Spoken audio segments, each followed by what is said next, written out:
При мен е човекът, който, често казано, се рада всички. Вече ме много солидно наистина изпълнение, с много голяма увереност, много спокойно, много точно, много бързо.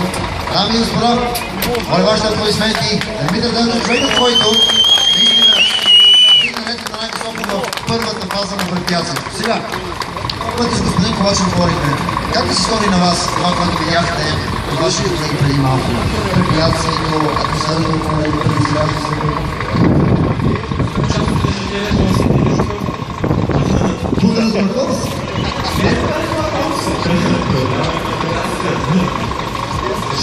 Това, което на мен не прави впечатление, защото не се е докосва на такива машини, който просто някакси аз сега, между другото, след това, след 2011 година, имам напълно много отношение към шофьорите на камиони, колористите, особено си представям някакви тези градски улични, трябва да стигнеш до някакъв стаж, до някакъв магазин. Напълно мога да кажа с респект към това, което правя, наистина. И ако това е част от вашето ежедневие, кое е определящото за чистото, бързо и точно изпълнение на препятствия тук? Добре, ще привлечем концентрацията, ако ви аплодираме. Ние не обръщаме внимание. Чухте ли? Айде да ви дали ще ви чуем. Добре, благодаря ви. След малко ще бъде важно, когато са камиони. Сега, колкото разбрахме, няма значение.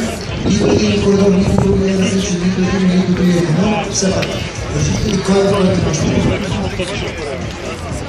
Ти си надолу. Окей. Господин Ковачев в този камион, моля вашите аплодисменти. Красимир Ковачев и Димитър Делчев в ето този. Успехи на двамата. Втората група полуфиналисти. Сега ще видим и тези главният маршал, който ще дойде да им даде начало на състезанието. Видяхте какви са препятствията. Вече имате своите любимци. Дами и господа, втори от три състезателни кръга за титлата най-добър млад шофьор на камион на България.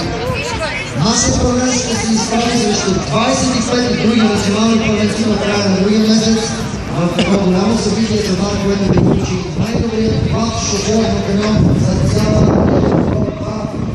Наградата за шампионата е един чисто нов камион с камера на стойност 100 000 евро. От сега пожелаваме честито и си пожелаваме тази голяма награда да се случва от един от нашите финалисти тук. Очакваме мигът, в който ще имаме възможност да започнем с тази част от контрол. Ще имаме само задни съдържания. Моля ви, своите разпрани от конусите. Конусите са тежки, високи. Моля ви, родителите, които са тук за малки с лица.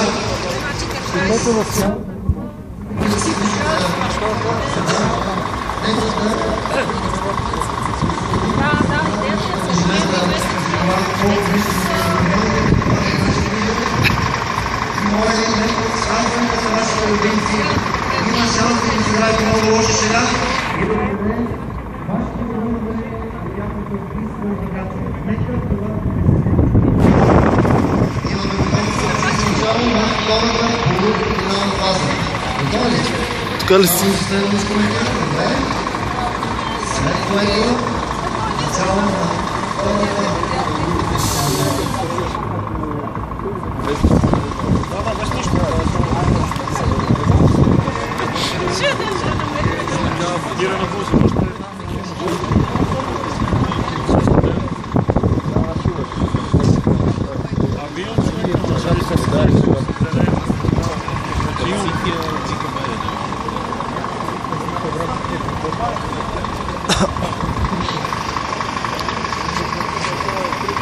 Готови сме да си?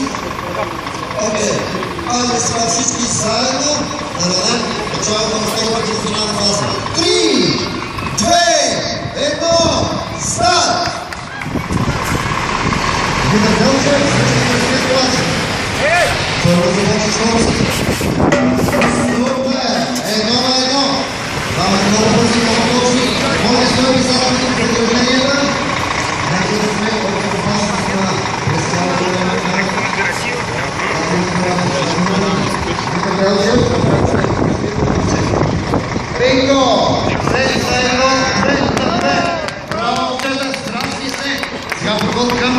третият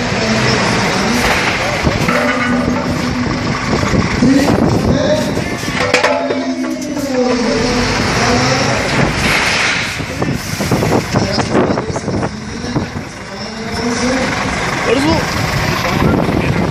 Бързо!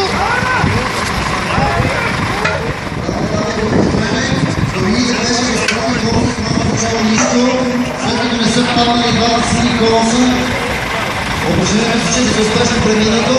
Сега внимание на преди Димитър Ганчев, отново се спря на гласа има, от съответния трибун да се изпитва пътни човек, точно между двата сини. Внимание, тук концентрацията на упражнението учението. Скоростта е второстепенна. Междувременно господин Ковачев с трети свален, четвърти поставите, свален Челен Конус. Това беше наистина много силно. Браво! Сега ще трябва да бъде забавено. Браво! И за третия от четирите свалени конуса от господин Димитър Ганчев. Сега последните четвърти в неговия копи. Виждате колко бързо се случва нещата тук. Браво наистина, полуфинал е на много високо ниво. Сега сигнал с когато Красимир Ковачев приключи своето участие, ще види неговото време. Една минута и 50 секунди. Димитър Ганчев сега в още един опит за последния четвърти конус. И това случва сега. Аплодисменти за него. Сега остава само центъра. Това ще партира машината и кога според него тя ще е точно на центъра. Пето, малко съм участваме. Аплодисменти! И за Димитър Ганчев. Тук нещата бяха много ниво. Комплименти и от двамата. Заповядай, ела насам. Аплодисменти. Ще моля и господин Ковачев, заповядай и той сам. Поздравление за това, което направихте и двамата. Наистина. Ти можеш да си дори още по-бърз, защото че не беше създава този правилата. Не знам да го слушам, аз не преди това, че не става да се концентрирам. Според мен, че това беше много добре концентриран. Сами, че те не го се без нито една корекция. Център пак е в бялото обаче. Нито един втори опит. Машината обаче не е за центъра, е върху бялата секция, което към момента знаете, не носи наказание, но ако всички условия са равни по време на финала, то тогава именно дали ще да партийна процента или нещо решаващо значение. Комплименти за това, което видяхме. Аплодисменти, дами и господа, за Красимир Ковачев. Така, сега искам да чуя отново господин Димитър Ганчев. Това, което видях, ме впечатли в следната посока.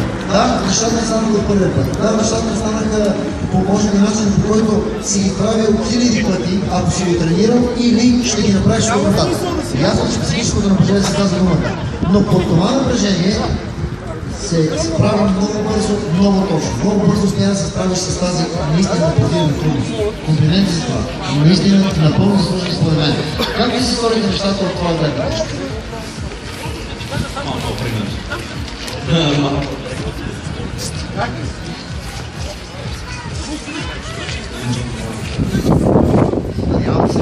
Надявам се, да направиш най-добри от себе си и да бъдеш способен от нататък. Машината според теб дали е в центъра?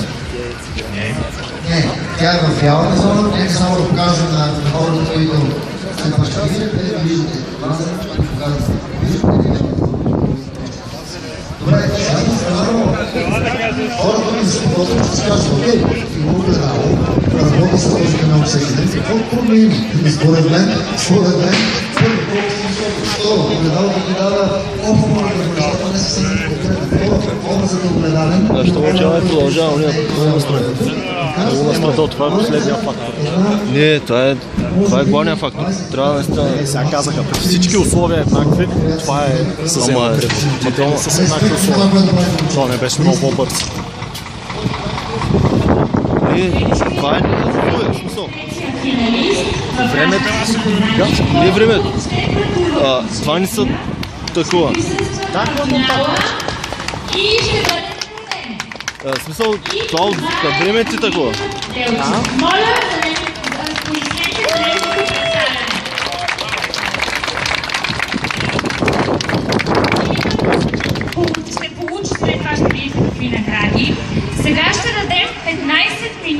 почивка на двамата финалисти, които сега ще обявя, за да се настроят психически за големия финал. Той ще се случи тук отново.